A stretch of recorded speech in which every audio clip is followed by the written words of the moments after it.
Hello team, welcome to another ATP Geopolitics video with myself, Jonathan MS Pearce. Ukraine War News Update. First part thereof for the 23rd of November 2024.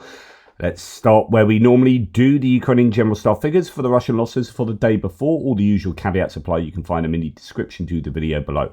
1,420 personnel lost. That's an uptick of almost 400 from the day before, where we saw far fewer personnel and pieces of equipment attrited. One would presume from the weather. If it's particularly windy, I was just thinking we're going through a storm at the moment in the UK, Storm Brent or something, Idiot Bert, I don't know, one of the B's. And I was just thinking this morning as I was lying in bed doing my research, how windy it is out there. Like, you would not be able to use any drones at all on a day like today. Just absolutely not. But then I was wondering, goodness me, you wouldn't be able to use attack drones like Shaheds. I'm sure would be affected really badly by these fairly severe winds. And there must be a kind of a point at which, yeah, you can't send anything up into the air. I wonder how windy it has to be for Shaheds not to be used. But anyway, it just made me properly realise the importance of weather. And so yesterday we saw a real big downtick, and today it's shot right back up. And one must assume that is as a result of weather conditions. So 20 tanks being lost is shooting right back up to over double the daily average. That's a really big loss there. 36 armoured personnel vehicles, almost double the daily average, and 24 artillery systems a snip over the daily average. 73 vehicles and fuel tanks is a high number there, and 3 pieces of special equipment, fairly variable in that category. No Andrew Perpetua loss list today, so we'll go on and look at a few other sources here. PS01 says mass graves in Luhansk. A local Telegram channel reports about the body repatriation of Likhavchev, a Russian soldier who was buried in a mass grave in Luhansk by Russians themselves. Each time I posted about mass graves, an astronomical number of bots and trolls deny it. So one of the many graves of on the territory of the LDNI, says here, LPR. This grave is located near the town of Snizhne, and according to Russian military personnel, about 6,000 so-called missing in action troops are buried there. So the body of Alexander Likhavchev, who died in the zone of special military operation in Ukraine, was buried in a mass grave near Luhansk without the knowledge of the mother, is now being transported to Volgograd. On November the 2nd, the military registration and enlistment office reported that my son had died and he had been carried off the battlefield and identified, and that he would be brought to Volgograd within 2 to 3 days, Olga says. They asked me where the burial would be. I said in Krasnomayersky district. It turned out that he had been buried on November the 1st, but no one had told me anything about it. I want my son to be brought home. I want to say goodbye to him. He always told me that when he called Mum, don't worry, everything's fine, I'll be home soon. He died, but he still hasn't made it home. Today, November the 22nd, she received a call from the military registration and enlistment office and was informed that a car with her son's body had left Rostov. So it's interesting as well to add to this. So what's the point of mentioning this? There are mass graves. There are so many dead bodies, that they don't quite know how to deal with them effectively, and they're not dealing with them properly. And even though they knew who this person was, he got buried in a mass grave. So that may reflect a kind of rushed lack of care. These soldiers are not cared for. No one seems to care about them. There is a distinct lack of care for human life in the Russian army. So there is that element. The sheer numbers, I think, that this indicates is interesting. So, having mass graves to begin with, it reflects the idea that there are lots of people dying. And then also we hear that the Russian army is now spending a vast amount of money, or a lot more money, on DNA analysis to identify bodies, because they're just unable to do so effectively at the moment. So this was that mass grave. I showed you that video previously of supposedly 6,000 people in Luhansk. And okay, what other sources? Here we have a pretty I guess, oops. Let's take the music off there because, Uh, Here we have a site of quite a lot of destruction, and it makes you wonder what hit this area. I mean, this obviously in this video you can see a good number of vehicles taken out, but that's a pretty wide area. I don't know whether that is a missile that's hit and then caused a widespread fire, but it's not the kind of weather at the moment where you'd expect really dry undergrowth that would spread fire like that. But anyway, really fairly significant destruction being done there, quite a few bits of kit. Now, Ukrainian soldiers continue to report about Russian attacks on the frontline positions on using civilian vehicles. In these cases, you've got a Lada Priora and a Tavria being used to get troops to frontline positions to contact lines. And this is when we do see, say, Andrew Perpetua's loss list, we see so many other vehicles added there. And then when you see the general staff figures, 73 vehicles and fuel tanks will include quite a large number of these other vehicles that are being taken out right at the contact line here. And that suggests that the Russians are struggling for combat vehicles, combat assets, a lot more than they once were. Okay, bad news for the Ukrainians potentially. On the 22nd of November 2024, Ukrainian Air Force MiG-29 was destroyed by an Iskander ballistic strike at Dnipro airport in Dnipropetrovsk. This is... Okay, well, what can we say about this? This is an on-point strike from an Iskander, which is quite rare. They don't always hit bang on. This one appears to have hit bang on. There are some people that are suggesting that could be a decoy, which is what usually happens when something of high value is hit. The destroyed MiG-29 was parked at those coordinates. Maxar satellite imagery taken on 17th of April 2023 gives a better indication. What else can we say? The video from the recce UAV is crappy, so there is no way to be sure whether it was an operational MiG-29 or a retired airframe used as a decoy. Nevertheless, I will add it to the list as an operational one, says the Military Watch.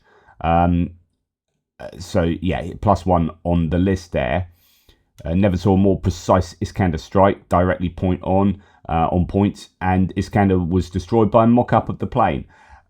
Some people think it may well be a decoy. That could be a bit of copium, especially as there are no ground support vehicles and personnel nearby the hangar. At least this plane isn't in service or hasn't been in service for a while. So it could well be a decoy. There are some indicators to suggest it might be. Interesting point about MiG-29s and the design, that they do not have a very good range, and so they have to be kept fairly close to the front line, unfortunately. Hopefully more MiG-29s will be delivered by Poland at some point soon. Now, interesting bit of footage here of a drone on drone, a duel. I don't know whose is whose and what each type of drone was, whether they were both FPV drones that just happened to come across each other, but a bit of a duel there, and one hits the other and they both explode. What else do we have? Okay, explosions in Zaporizhia, Konstantinivka, Crimea, that's in general. But first, I want to show this. A video, says Tim White, was leaked online of Russia hitting the Krakowska thermal power plant in Donetsk region. Later, the chimneys also collapsed. So this is a thermal power plant in Krakowska, which is where the Russians are heavily focused at the moment. It's not looking very good down at that neck of the woods, particularly along towards Velika, Novosilka. We'll talk about that in a wee while.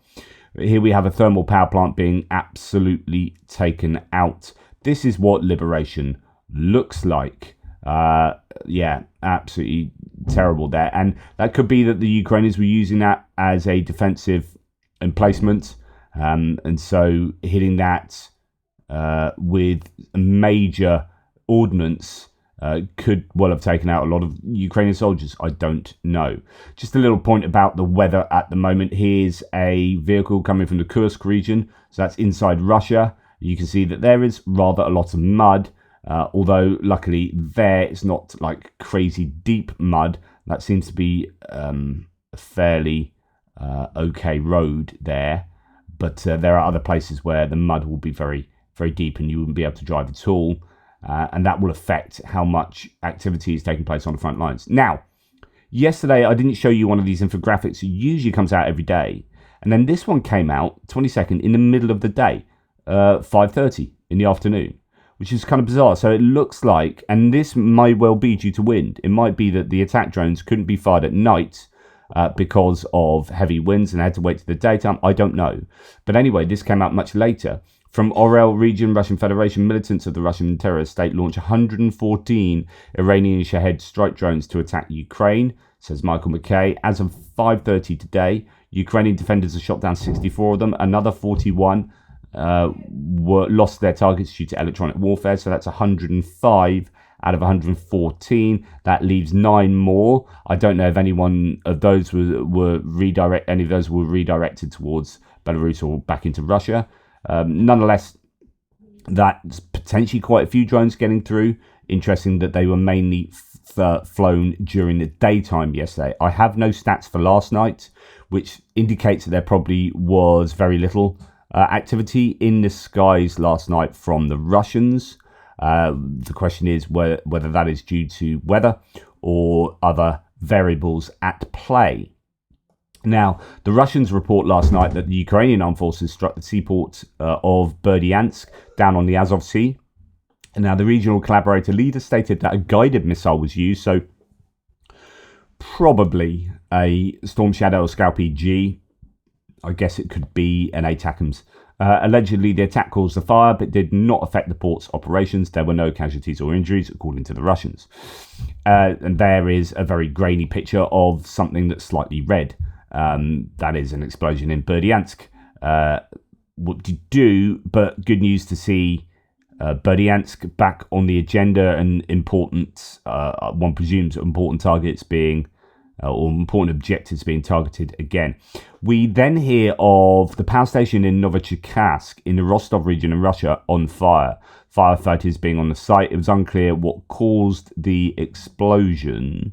No report says that night strange things happened at the power plant in Novichokask, Rostov. Initially, Russian media reported a fire and explosions, but later deleted everything. So could well be some strikes by Ukrainian drones, or who knows.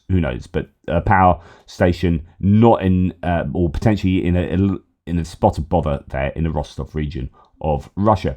And Euromaidan Press report here, somewhat speculatively, I would have to admit, Ukraine's strikes deeper into Russia, so the lifting of restrictions on ATACMS and Storm Shadows, etc., may reduce guided bomb attacks, so the use of the car bombs and the FOBs and whatnot, by 30 to 40%, said Ukrainian expert Alexander Kovalenko. Strikes could disrupt Russian air operations, targeting key airfields and command centers. I mean, it just depends how many missiles they have, how successful they are getting through, what the interception rate will be like, etc., etc. Oh God, don't give me more heebie-jeebies. Okay, right. Euromaidan Press. Now moving on to other bits and pieces here. State officials warn that while Russia's military goals remain fluid, the document underscores Putin's unchanged territorial ambitions across Ukraine, extending well beyond the regions he already claims as Russian territory. So the Defense Intelligence of Ukraine has stated that Russia's developed a strategic plan to divide Ukraine into 3 parts. Officials warn that while Russia's military goals remain fluid, as mentioned, they have these much more maximal objectives still for Ukraine.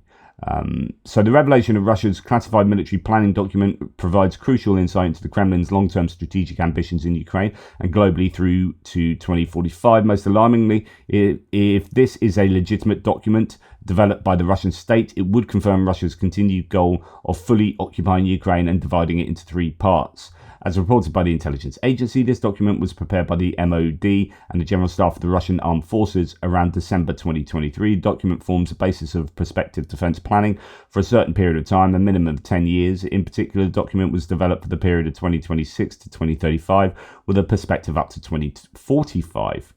Deputy Chief of the Intelligence said that documents' contents relate to further developments at the global and regional levels and the threats Russia sees for itself. He also emphasized that in order to have a powerful economic, demographic, territorial and military potential, Putin needs all of Ukraine. So on and so forth. So, yeah, okay, we'll read this bit. Regarding the possible division of Ukraine, undoubtedly the full occupation of our country remains a strategic goal of the Russian Federation, the intelligence officials said. Skibitsky added the following, quote, this scenario of further development with a possible division of the country is relevant not even for 2035 to 45, it will already be relevant in the near future for 2026 or maybe even earlier. You have heard Putin's statements about Ukrainian territories. He's already saying that Luhansk, Donetsk, Kherson, Zaporizhia, Oblast and Crimea are allegedly the territories of the Russian Federation according to their constitution. The document also spells out a division that provides for the approval of a pro-Russian government in Kiev or a necessarily neutral one, meaning that the country does not join NATO. Quote, this is all analysis and assessment by the Russians. We can see how quickly they can change their plans depending on their successes, the reaction of the international community and the development of the situation, Skibitsky added. Yeah.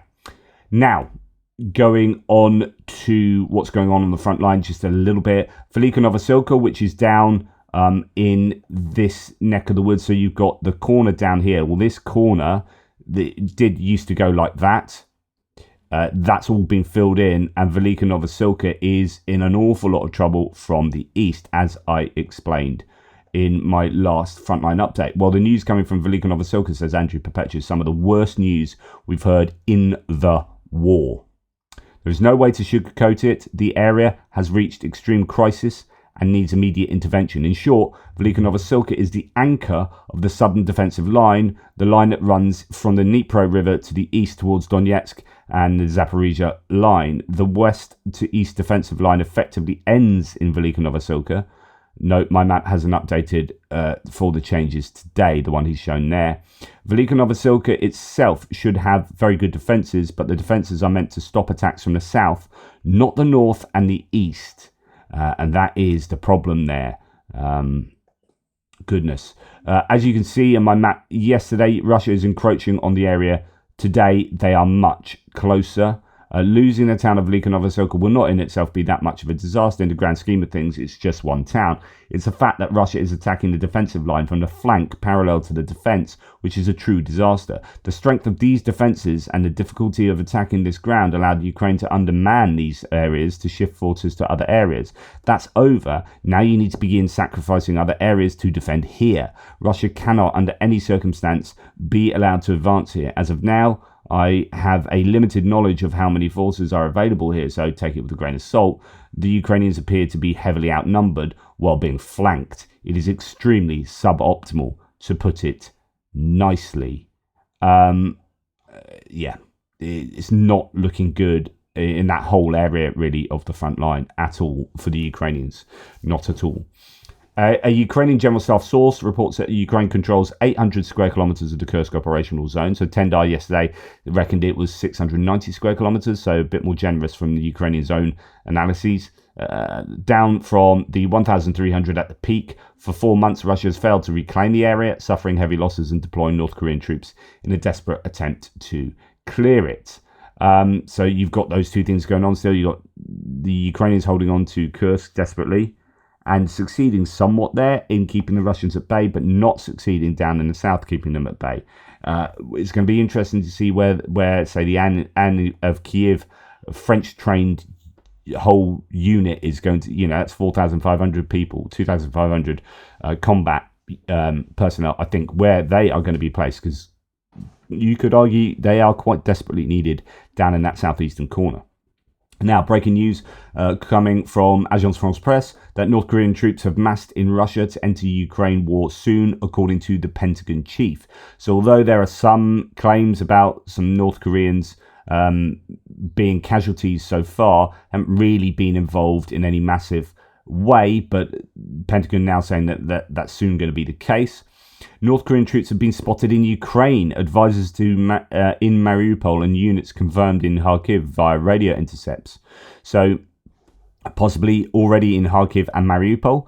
Per CNN and Ukrainian sources, reports say they are prepping for winter offensives while staying separate from Russian forces.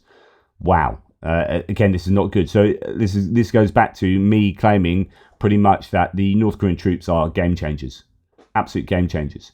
If you suddenly got the ability to call into the war 12,000 troops, it doesn't matter how good or bad they are, or how bad they are really. Those are troops that can be utilized to just storm positions and be used as meat assaults, and the Ukrainians have to be there to defend against that. It's an absolute shocker that North Koreans are involved, and the West has been really, like, the most that we've done is allowed Storm Shadows to be fired a bit deeper into Kursk, allowed ATACMS to be fired deeper into Kursk, and then allow Russia to gain the narrative momentum there. So you've got people in America spitting their dummies out at US allowing ATACMS to be used, but they say freaking nothing about North Korean soldiers by the tens of thousands amassing inside Russia to be sent against Ukraine, inside Europe. North Korean troops used in Europe, geographically speaking. It's nuts. And if they are in Kharkiv and Mariupol, this is a really big problem. Like, in my opinion, this is a big enough problem to be talking really seriously about NATO troops being in the west of Ukraine, to free up Ukrainian troops to go to the east. We need Macron back with his rhetoric and desire to see that happen. Because you've got to remember that if we are going to do things like that, that will take months to sort out. By which time, North Korean troops could be all over the front lines in Ukraine. It's like we are being way too reactive, not proactive enough. According to military blogger Podolyak, Russians have allegedly dismissed their commander of the South grouping for dishonesty and meat assaults. The position was reportedly held by Colonel General Gennady Anashkin, unconfirmed. The terrorist has participated in wars both in Ukraine and Georgia. Well, a little bit more detail. No report says, according to Russian blogger Romanov, Russian General Anashkin, commander of the South Group, was dismissed for systematically misreporting frontline conditions to the Chief of General Staff. Rumours also suggest General Teplinsky, commander of the Dnipro Group, may face similar consequences or reassignment to the Kursk sector. Wow. So, yeah, not going well there. We have further evidence that the Russians have executed POWs. Again, this is going back a little bit further, though. Novosilka, Russian forces executed 5 captured Ukrainian soldiers on October the 2nd, 2024, after storming Ukrainian positions. Russian forces took 5 unarmed soldiers captive, executing 1 in a forest and 4 more on the road. The Office of the Prosecutor General reports, and an investigation is currently underway. Then we have this from Peskov, Dmitry Peskov, the spokesperson for the Kremlin, saying, there is no need for mobilization. Well, no, probably isn't now you've got North Korea, claiming that, quote, a lot of people are signing contracts. The pay is, quote, very substantial, and they're undergoing, quote, and this is hilarious, and I'll show you in a second why, vigorous training. I wonder what the men who end up in coffins 2 weeks after signing those contracts would think about that, says War Translated. So Peskov is saying we've got no need to mobilize, which may be true depending on how many North Koreans they can use. But the idea that they're getting vigorous training is kind of hilarious when we hear this yesterday. This is the record so far. Mobilized 3 days ago, and this chap is now a POW in Ukraine. Mobilized 3 days ago, and there he gives his documentary evidence. So from mobilization to being a POW, 3 days. Vigorous training indeed. Now, I'm going to mention this only because it's actually gone to the mainstream media. It's a little bit conspiratorial, but a number of people have been talking about it. So, yeah, Jane Kiev, yeah, okay. Anton Gerashchenko's spoken a number of times on this. So when Putin came and spoke the other day, it was really, really weird because it was something like a 7-minute 45, oh, here it says 7-minute 45-second video where he was moving quite a lot in the upper body. You can see it when it's sped up, but his hands did not move 1 millimeter. So for the entire, I can't do that, physically can't do that. I gesticulate all the time, right? But Putin, I mean, there have been all these claims about, having to grab on the side of the table and whatnot when he's sitting down, when he's talking, because there are theories that he's got a hand tremor. He's got kind of Parkinson theories and other such medical conditions. Well, here you've got the Bild now talking about it. So the German tabloid going through the idea that his hands just are completely static while he's moving constantly behind. So what is going on there? Contrast sharply to his usually animated gestures in previous speeches.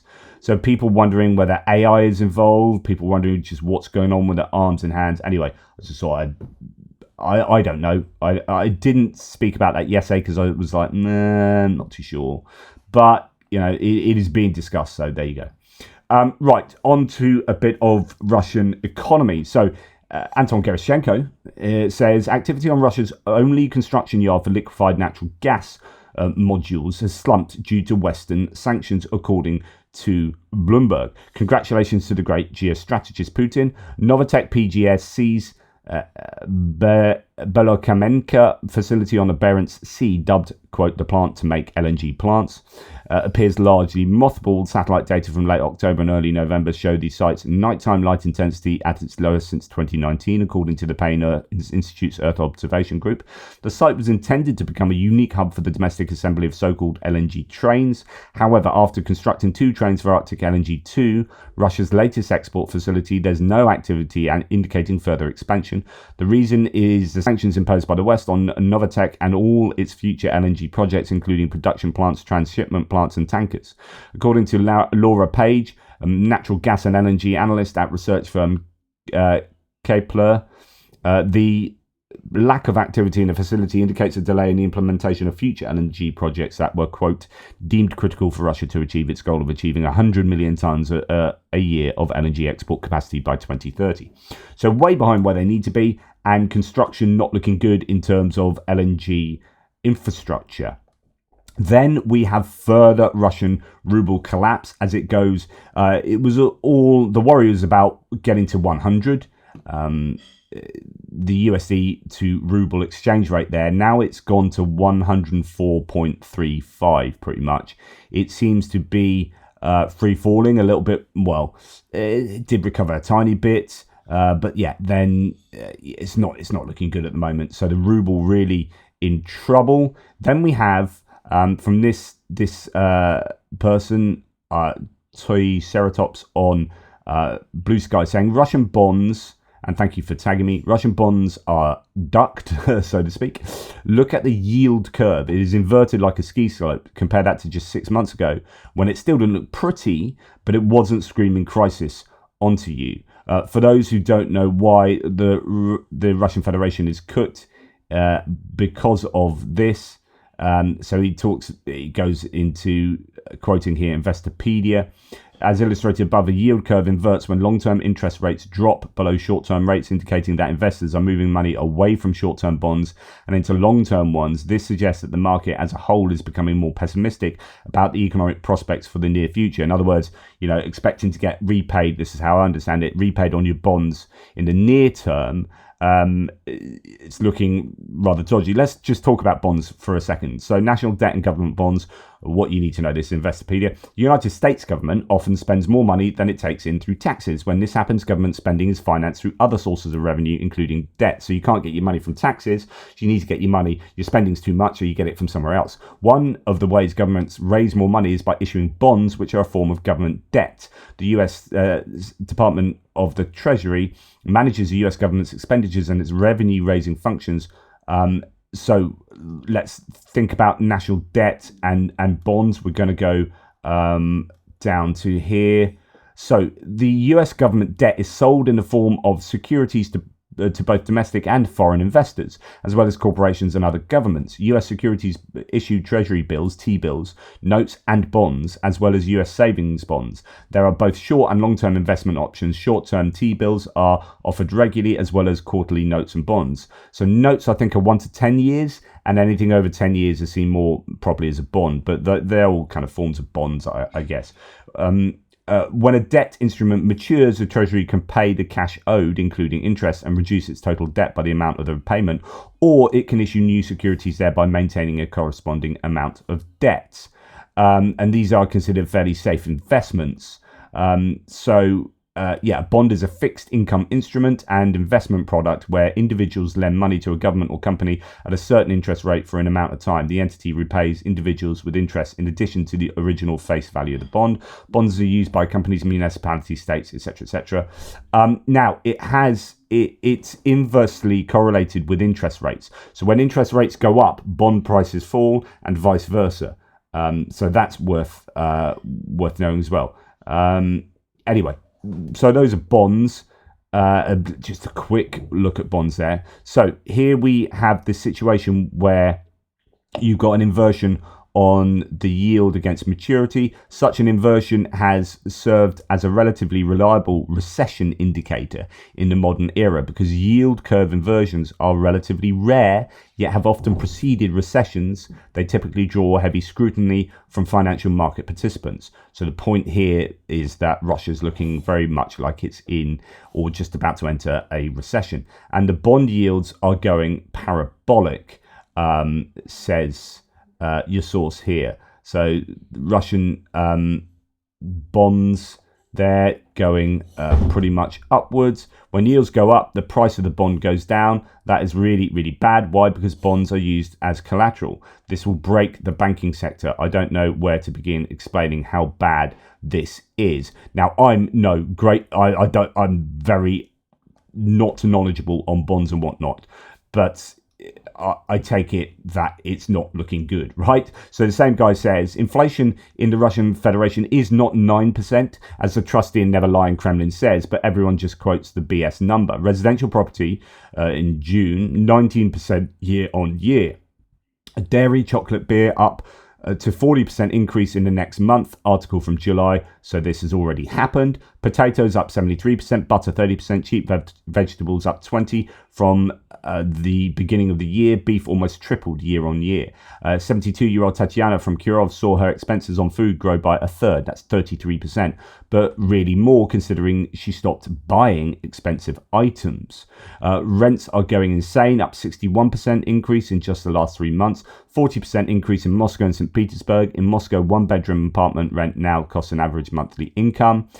Scrapping fee for cards paid to government increased by 70% overnight, now makes up 20% of the price of a new car. Car prices expected to rise 15 to 20% between summer 2024 and the end of the year. That would be 30 to 40% year on year. I could continue, but I won't. As you can see, 9% is BS. I can come up with my own number, but that would be speculating too much. The important fact to me is that the Russians are not battling high inflation. It's starting to battle proper hyperinflation and is deep in the 2 digits range this year. I would expect the real inflation to be in the 3-digit range. So goodness me, it could be sort of Argentina. It could be like we've seen in Turkey as well, 3-digit range next year. Russian Federation is cooked more than a good borscht from a Ukrainian babushka. Very nice metaphor there. It's not looking good for Russia, and this goes back to it being on an economic precipice. And my goodness, I hope the US doesn't come in and reverse all of their pressure that they've been putting on Russia economically. And when I look at some of the new people being put into positions in the incoming administration, like Sebastian Gorka as a counterterrorism chap, I'm not hopeful. I mean, some of them are like the worst human beings I could imagine in a US administration. So I'm just hoping there's enough. Mark Rutte has been, the NATO Secretary General, has been in the US speaking with Trump and his team. I just hope that there is scope for persuasion there from Rutte and other people within kind of the European geopolitical strata. But yeah, what we can be sure of, I think, is that Russia is not in a good economic place right now. Okay, that's enough from me. Hopefully that was of interest to you. I guess the takeaway is battlefront going bad for Ukraine, the economy going bad for Russia, equipment going worse for Russia than for Ukraine. I think Ukraine has the greater scope to both build and procure more equipment than Russia does. Russia is really trying to get as much as they can right now, and Ukraine is in desperate straits trying to stop them doing that, and it's not looking good for Ukraine on that front. But when you start zooming out a bit further and look at the macro, and I've said this for the whole war, the macro picture for Ukraine is always much better than it is for Russia. But it does depend a lot on the US going forwards. So I guess we'll have to wait and see. Anyway, thank you for watching. I really do appreciate your support. It's Saturday today, and I am going to be somewhat staggered in my output as I have to go and do some things outside of the house. So I'll get back to you somewhat later.